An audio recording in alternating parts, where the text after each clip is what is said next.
사도행전 2장 1절에서 4절까지의 말씀을 우리 한 절씩 교독하시고 마지막 4절은 우리 함께 봉독하겠습니다. 오순절 날이 이름에 그들이 다 같이 한 곳에 모였더니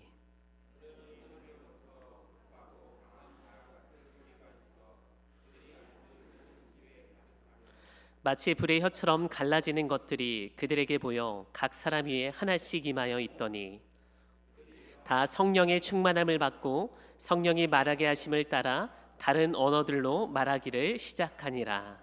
아멘. 할렐루야. 수요 성화 예배에 나오신 우리 성도님들을 주님의 이름으로 사랑하고 축복합니다. 이제 다음 주면은 성령 시리즈가 이제 막을 내리게 됩니다.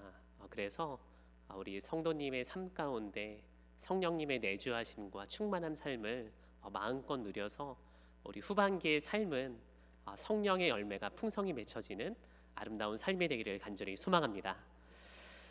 교회하면 떠오르는 이미지가 있습니다. 어떤 이미지를 상상하고 그리는지 각자의 판단에 맡길 수 있겠지만 교회를 다니시는 분 혹은 교회를 다니지 않는 모든 분들에게 교회하면 떠오르는 이미지 물어봤을 때 아마도 이구동성으로 십자가를 얘기할 것이에요. 그것은 십자가를 통해서 이 교회에 대한 그리고 그리스도의 사랑에 대한 의미를 다 담아내고 있기 때문에 그렇습니다. 교회를 상징하는 그 십자가 하나만으로 우리가 들고 다니는 성경 66권 그 모든 핵심이 녹아져 있는 것을 알 수 있죠.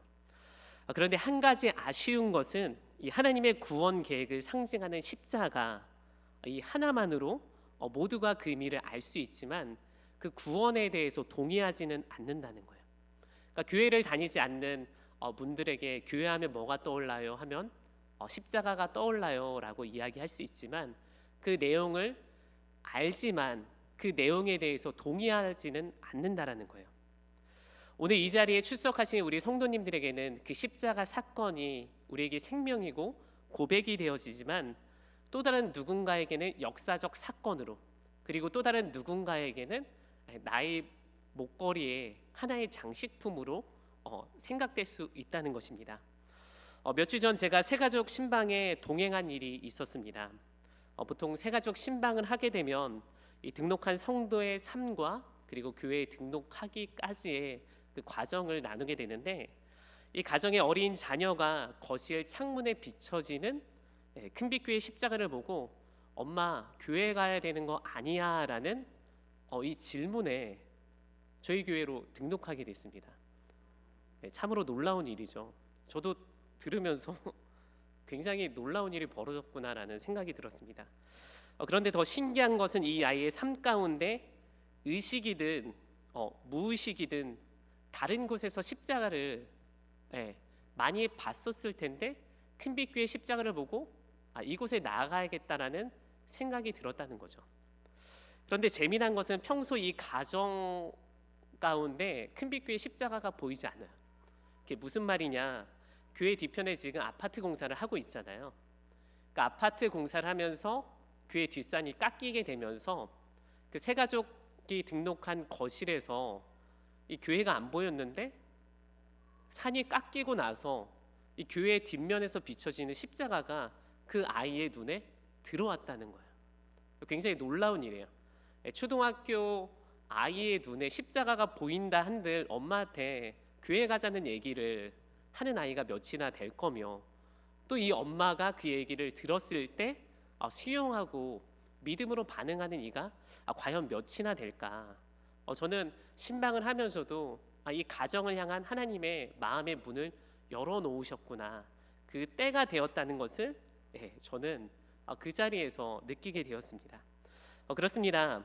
인류를 구원하신 예수 그리스도의 십자가 모든 죄를 사하시고 부활하셨음에도 함께한 제자들은 물론 많은 사람들이 이 부활의 십자가를 좀처럼 믿지 않았다라는 거예요. 우리 함께 성경 말씀 몇 구절 찾아보면서 이 십자가 사건이 믿어지는 것이 얼마나 기적적인 일인지를 함께 살펴보도록 하겠습니다. 마가복음 16장 19절에서 16장 9절에서 11절까지의 말씀을 우리 함께 봉독하시겠습니다. 예수께서 안식 후 첫날 이른 아침에 살아나신 후 전에 7 귀신을 쫓아내어 주신 막달라 마리아에게 먼저 보이시니 마리아가 가서 예수와 함께하던 사람들이 슬퍼하며 울고 있는 중에 이 일을 알림해 그들은 예수께서 살아나셨다는 것과 마리아에게 보이셨다는 것을 듣고도 믿지 아니하니라. 아멘.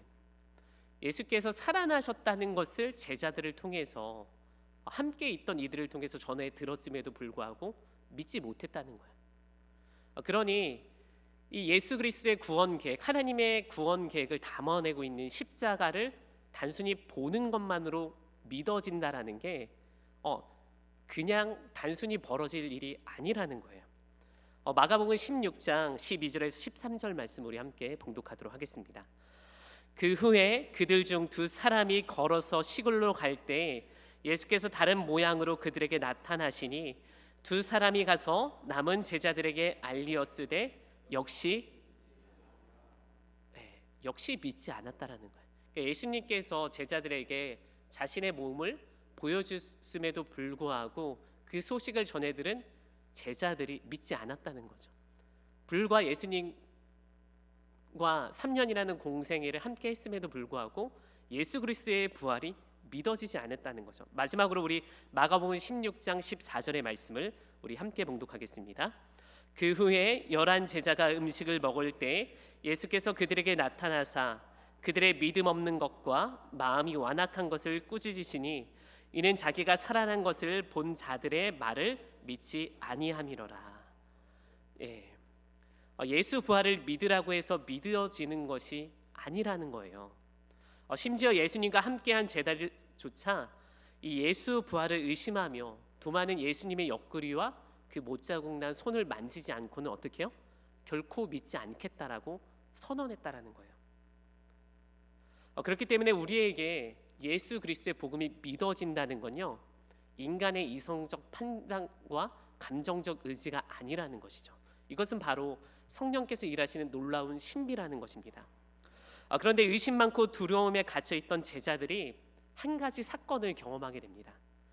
그것은 바로 성령 강림 사건인데, 이 사건을 경험하고 나서 이렇게 두렵고 믿기 더디했던 이들이 바로 예수 그리스도의 복음을 증언하는 증거의 자리로 땅끝까지 이르러 나아가는 것을 볼 수 있는데요. 그렇다면 무엇이 이들을 부활의 증인으로 거듭나게 한 것일까?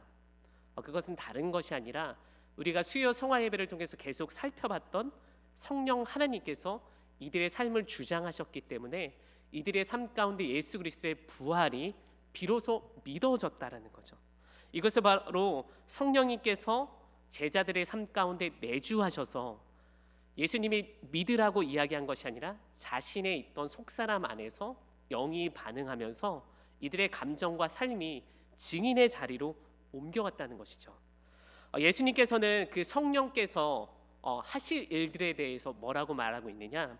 요한복음 15장 26절의 말씀을 통해 살펴보면요, 내가 아버지께로부터 이 너희에게 보낼 이 보혜사가 어떤 역할을 하실 거냐? 진리의 성령이 오실 때 그가 너희들을 증언케 할 것이라 말하고 있습니다. 결국 하나님의 구원 사건은 성령으로서 완성된다는 거예요. 그러니까 하나님 편에서 구원은 예수님을 통해서 이 죄와 사망 권세를 이기셨지만 그것을 믿어지게 하는 것은 누구예요? 성령님이라는 거예요. 그러니까 인간의 의지와 노력으로, 신앙의 경륜으로 그 십자가 사건을 알게 하는 것이 아니라 내주하시고 깨닫게 하시는, 알게 하시는 그 성령님께서 그 복음의 부활을 증언케 하신다는 것이죠. 이렇게 성령께서는 우리의 삶을 지혜롭게 하시고요, 또한 담대하게 하시고 믿어지지 않는 그 십자가를 믿게 하심으로 이 땅 가운데 주님의 교회를 세워나가십니다. 이처럼 성령의 내주하심과 역사하심은 예수님과 동행할 때보다도 더 풍성한 삶은 물론 분명한 정체성을 가지고 우리의 삶을 이끌어 주시죠. 그래서 말씀을 준비하면서 유기성 목사님께 예수님과 동행하는 삶이 아니라 성령님과 동행하는 삶은 어떠십니까? 라고 제안하고 싶은 생각이 들더라고요. 물론 삼위일체 하나님이시지만 이 제자들에게 나타났던 놀라운 역사는 예수님과 동행할 때보다 성령과 함께할 때 훨씬 더 그들의 삶의 풍성함으로 나타냈기 때문에 그렇습니다.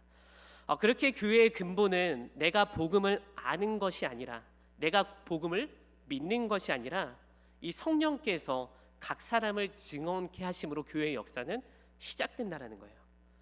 그럼 초대교회는 어떻게 성령께서 주장하시는 교회가 되었고, 또 성령께서 주장하시는 교회의 방향은 무엇이며, 그리고 오늘날 우리 큰빛 공동체는 무엇을 통해 이 신비의 공동체로 거듭나야 되는지, 이 세 가지를 살피면서 말씀을 마무리하도록 하겠습니다.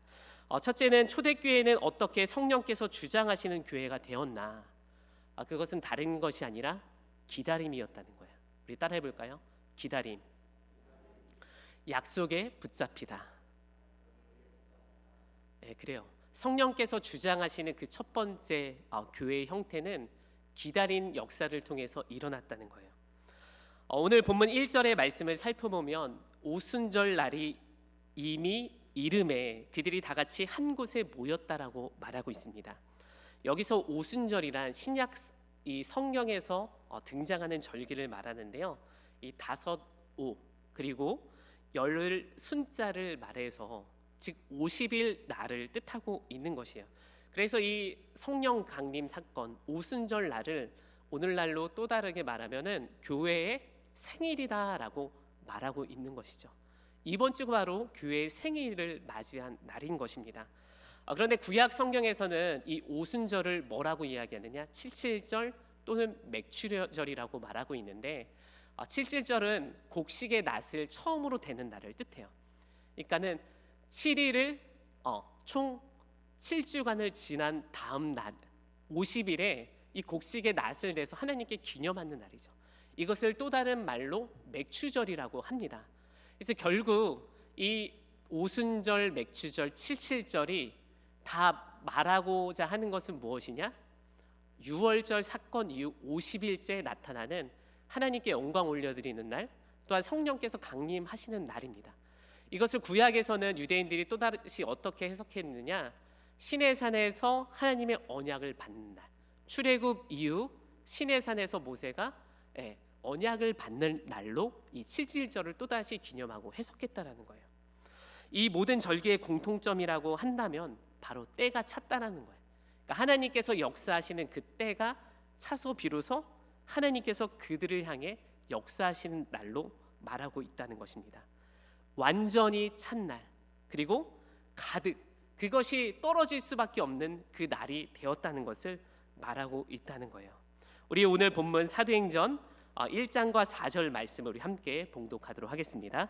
사도행전 1장 4절입니다. 사도와 함께 모이사 그들에게 분부하여 이르되 예루살렘을 떠나지 말고 내게서 들은 바 아버지께서 약속하신 것을 기다리라. 그렇습니다. 오순절 날은 예수님께서 약속하신 그 때가 찼다는 거예요.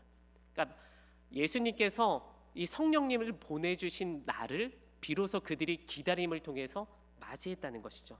그렇게 교회의 근본은 하나님께서 약속한 성령의 역사를 기다리는 것에서부터 시작한다는 것을 알 수 있습니다. 그런데 우리는 기다리는 것, 이것에 대해서 참으로 어려워하죠. 막연히 기다리는 것이 무능력해 보일 때가 있고요. 또한 그 끝을 알 수 없기 때문에 우리의 다급함이 실수를 벌일 때가 있습니다. 그런데 성경을 자세히 살펴보니까요, 이 제자들이 기다리는 것이 막연히 능력 없어 기다리는 것이 아니라 그들이 준비하며 기다렸던 것을 알 수 있습니다. 사도행전 1장 14절과 22절의 말씀을 살펴보면 그들이 마음을 다 같이 하여 모이기에 힘쓰고 기도하는 것을 볼 수 있습니다. 특별히 또한 구체적으로 기도 외에 이들이 무엇을 했느냐? 가롯 유다로 인해서 비었던 그 자리를 마띠아라는 제자를 선별해서 어떻게 해요? 12제자의 조직을 정비했다는 거예요. 그러니까 무슨 말이냐? 성령께서 강림한 날, 보혜사가 오시는 그날 증언케 하시고 하나님의 교회를 세울 것을 어떻게 해요? 완벽하게 준비하고 있었다는 거예요. 그러니까 기도를 통해서 자신의 삶을 정비하고 하나님께서 일하실 그 날을 어떻게 기다리고 있었다는 것이죠. 그렇습니다. 마음을 같이하여 모이기에 힘쓰고 기도할 수 있었던 것은요, 낭비의 시간이 아니라 하나님을 신뢰할 수 있었기 때문에, 예수님께서 보내주시는 그 보혜사를 신뢰할 수 있었기 때문에 그들의 조직을 정비하고 기도할 수 있었다는 것이죠. 오늘 이 시간 우리의 삶 가운데 바로 이 기대함이 있어야 돼요. 하나님의 언약을 붙들고 기다리는 시간, 나는 무의미하게 그 사역을, 하나님의 때를 기다리는 것이 아니라 기도함으로 우리의 사역을 정비하고요, 하나님께서 나의 삶 가운데 부어주실 그 그릇을 어떻게 해요? 정결하게 다듬는 시간이 반드시 필요하다는 것이에요. 그것은 바로 하나님을 신뢰하기 때문에 내 성령의 그릇, 내가 받을 그릇을 어떻게 해요? 깨끗이 하는 거죠. 내 삶의 그릇을 닦는 이유는 무엇입니까? 부어주실 것을 알기에 당연히 닦는 거죠. 바라기는 오늘 이 시간 교회의 시작, 그리고 우리 성도의 시작은 바로 기다림으로부터, 그리고 그 기다림은 막연한 기다림이 아니라 기도하며 나에게 주어진 삶을 정비할 때 하나님께서 일하시는 역사임을 반드시 깨달아 주 앞으로 나아가는 주님의 교회를 세우는 성도의 삶이 되기를 간절히 소망합니다. 두 번째, 성령께서 주장하시는 교회는 이 각 사람이 위해서부터 시작된다는 거예요. 어떠한 특정한 장소가 아니라 각 사람이 위해서부터 하나님께서는 그 교회를 시작하신다는 것이죠. 예수님께서 보내주시는 성령의 특징이 있다면 이 시간과 공간의 제약을 받지 않는다는 거예요. 그래서 예수님께서 성령을 보내주실 이유가 바로 여기 있다는 거죠. 예수님께서 사랑하던 제자들과 늘 함께하고 싶었지만, 예수님께서는 하나님의 그 질서에 따라서 시간과 공간을, 하나님의 그 천지 창조의 사역을 존중하셨죠. 그렇기 때문에 하나님이 함께할 수 없었던 시간이 있었지만 보혜사 성령을 보내주심으로 늘 제자들과 24시간 함께하는 놀라운 역사를 허락하셨습니다. 요한복음 4장의 말씀을 살펴보면 이 자신의 삶의 한계는 물론 지역과 공간에 갇혀서 살아갈 수밖에 없는 한 여인이 등장하죠. 우리는 이 여인을 수가성 여인, 그리고 우물가의 여인, 사마리아의 여인이라고 부릅니다. 예수님께서는 이 여인에게 의도적으로 다가가서 그가 감추려 했던 아픈 상처를 들춰내죠. 이 여인에게 어떠한 사정이 있었는지 성경은 말하고 있지 않지만, 예수님께서는 이 여인에게 내 남편이 5번이나 바뀌었다, 그리고 지금 함께하고 있는 이도 내 남편이 아니라는 것을 말하면서 그녀에게 돌직구를 던집니다. 여인은 자신의 삶이 부끄럽고 당황스러웠지만 이 자신의 삶을 의도적으로 감추면서 살았던 이에게 자신의 모든 것을 밝히 드러내는 그 예수님께 너무 놀랍게 다가가죠. 왜냐? 한낮에 부끄러운 자신의 삶을 가리기 위해서 어떻게 해요? 우물가에 갔는데 예수님께서는 그 감추려 했던 자신의 비밀을 어떻게 해요? 한 번에 드러냈다는 거죠. 그렇기 때문에 이 여인은 예수님을 향해서 예언자, 혹은 내가 어떤 생수를 찾을 일이라 생각하고 내가 어디에 가서 예배할 수 있습니까를 질문하게 됩니다. 이때 예수님께서는 이 사마리아 여인, 이 사마리아를 벗어날 수 없는 시간과 공간 안에 있는 이 여인을 향해서 뭐라고 이야기하느냐? 요한복음 4장 24절로 이에게 해답을 허락하시죠. 우리 함께 말씀을 봉독하도록 하겠습니다. 하나님은 영이시니 예배하는 자가 영과 진리로 예배할지니라. 아멘. 이 여인에게는 사마리아를 떠날 수 없는 태생적 한계가 있었어요. 그렇기 때문에 남편을 여러 번 바꾸면서까지도 자신의 삶을 채워지지 않는 삶을 채우려고 했는데, 그가 마지막으로 할 수 있었던 것이 무엇이냐? 유대인들만 가서 예배할 수 있는 예루살렘 성. 그런데 이 여인은 예루살렘 성에 갈 수가 없었죠. 사마리아인이라는 이유로 그곳에 갈 수 없었습니다.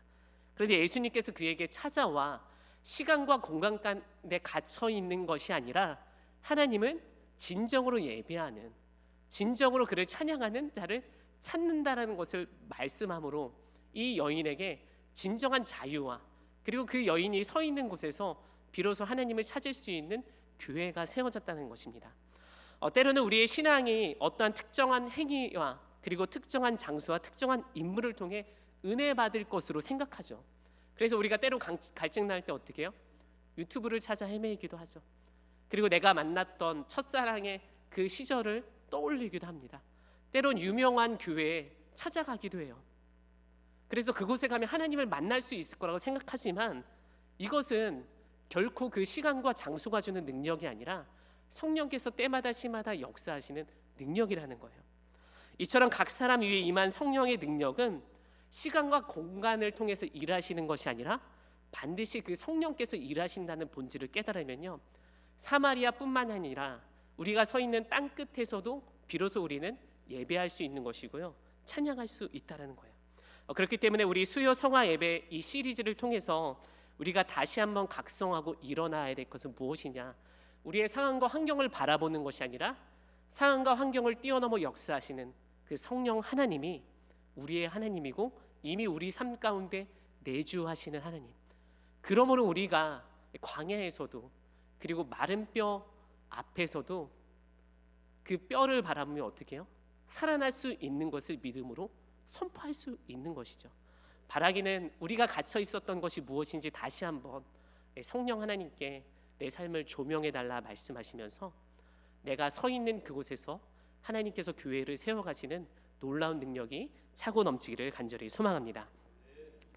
마지막으로 세 번째, 그럼 우리 큰빛교회는 무엇을 통해 주의 교회로 거듭나야 하는 것인가? 이것은 바로 다른 언어들로 주님의 교회가 거듭나야 될 것을 성경은 말하고 있습니다. 우리 함께 주님의 교회를 세우기 위한 성령의 뜻이 무엇인지 우리 사도행전 1장 8절의 말씀을 봉독하도록 하겠습니다. 우리 함께 봉독하겠습니다. 오직 성령이 너희에게 임하시면 너희가 권능을 받고 예루살렘과 온 유대와 사마리아와 땅 끝까지 이르러 내 증인이 되리라 하시니라. 아멘. 모든 교회의 존재는 땅 끝까지 주님의 증인이 되는 것이죠. 그런데 여기 한 가지 분명한 한계가 존재합니다. 그것은 무엇이냐? 바로 언어의 한계라는 거예요. 땅 끝이 너무 멀어서 그것을 못 가는 것도 아니고요, 또한 그 언어의 장벽 때문에 우리가 복음을 증거하지 못하는 것도 아닙니다. 그런데 그 언어의 한계란 무엇인가? 여기서 말하는 언어의 한계는 각국으로 흩어진 언어가 아니라 정서적, 문화적 한계를 뜻해요. 그래서 외국어를 많이 잘 능통하게 하시는 분들도 이구동성으로 뭐라고 이야기하느냐? 이 나라의 문화, 그 정서를 내가 이해하거나 표현하기 어렵다라고 말해요. 그러니까 영어는 유창하게 하고 다른 나라 언어는 유창하게 하는데 그들이 가지고 있는 스피릿이죠. 오랫동안 그 나라와 그 문화의 정서를 담고 있는 그 사람의 고유한 독특성을 언어로 표현하지 못하는 한계라는 거예요. 즉 사람의 언어라는 것은 단순히 정보를 전달하는 것에 그치는 것이 아니라 그 사람이 왜 그 언어를 쓰는지 그에 대한 공감과 이해가 반드시 필요하다는 것을 뜻합니다. 그렇게 오래전 이 사회학은 물론이고 많은 곳에서 이 언어의 한계를 극복하기 위해 이 소통과 공감을 중요하게 강조하고 있다라는 거예요. 그런데 이게 말처럼 쉽지 않죠. 왜 그러느냐? 인간의 언어는 늘 자신의 본능적으로 말하기 때문에 그래요. 모든 이들의 언어는 바벨의 언어를 주장하기 때문에 그래요. 자신의 생존의 언어를 주장하기 때문에 이 언어가 복음을 증거하기에는 한계를 가지고 있다는 거죠. 이 공자는 부지연 그리고 무지인이냐라는 말을 통해서 상대를 이해하려면은 그 사람의 언어를 알아야 된다라고 말하고 있습니다. 이렇듯 우리가 가지고 있는 언어로 서로가 이야기하는 것 같으나 그 사람이 가지고 있는 고유의 정체성과 그 문화를 뛰어넘기란 좀처럼 쉽지 않다라는 거죠. 그렇기 때문에 우리가 주님의 교회를 세워가면서도 동시에 가장 큰 장애를 만날 때 무엇이냐? 그것은 각기 다른 언어로 말할 때예요. 6월 달에 사역이 굉장히 많습니다. 근데 이 사역을 위해서 모였지만 우리가 무엇 때문에 힘들어요?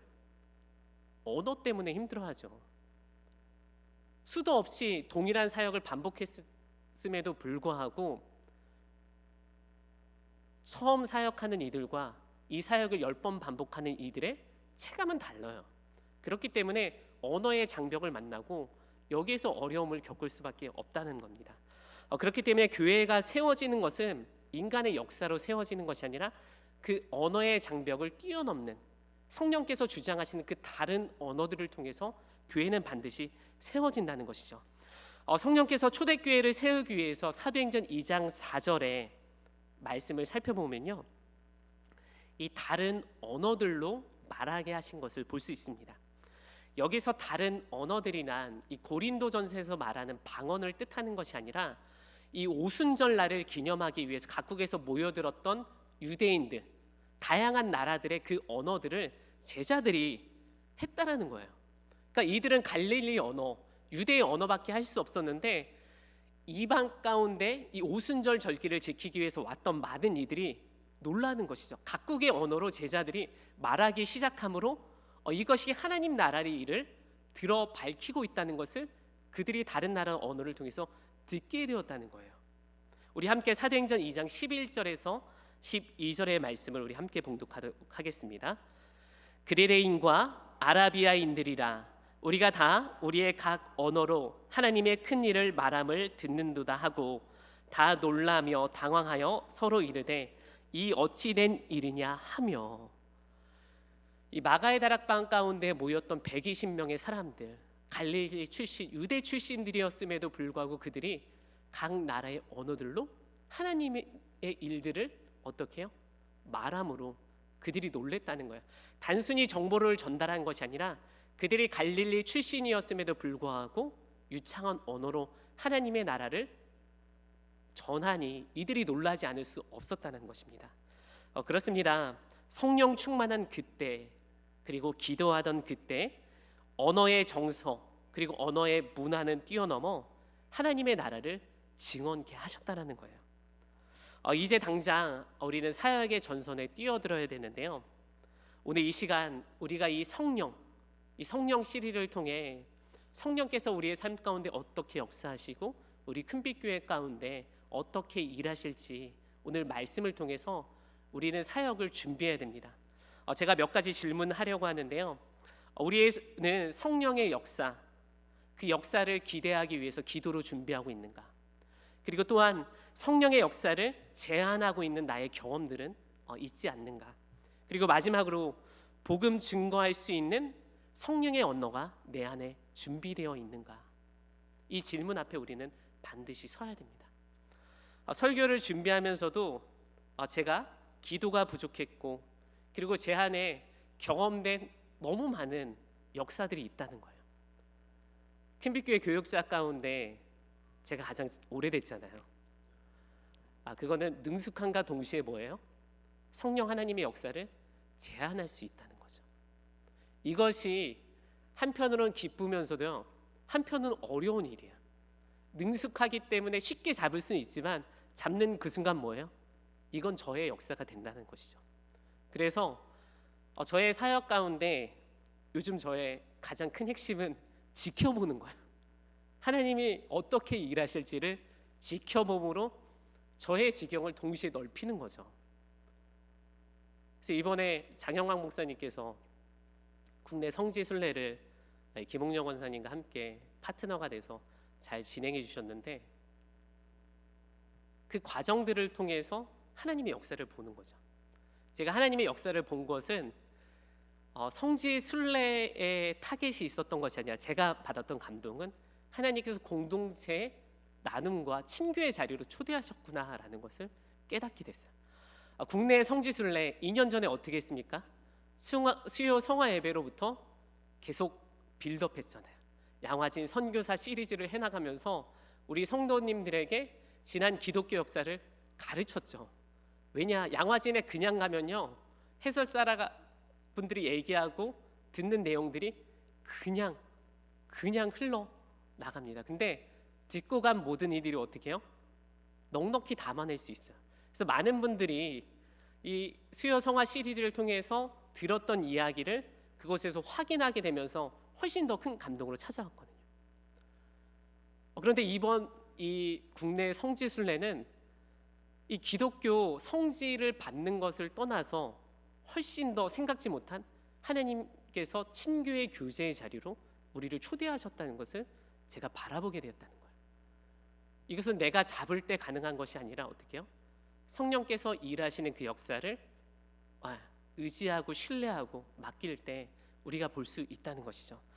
바라기는 모든 질문 앞에 기도로 준비되어 있는가? 또한 내가 스스로 제안하는 한계는 무엇인가? 그리고 우리는 성령의 언어가 준비되어 있는가? 이 모든 것 앞에 우리는 연약하지만 그럼에도 불구하고 이 모든 것을 가능케 하시는 그 성령께 우리가 기도로 우리 모든 사역을 준비해야 된다는 것이죠.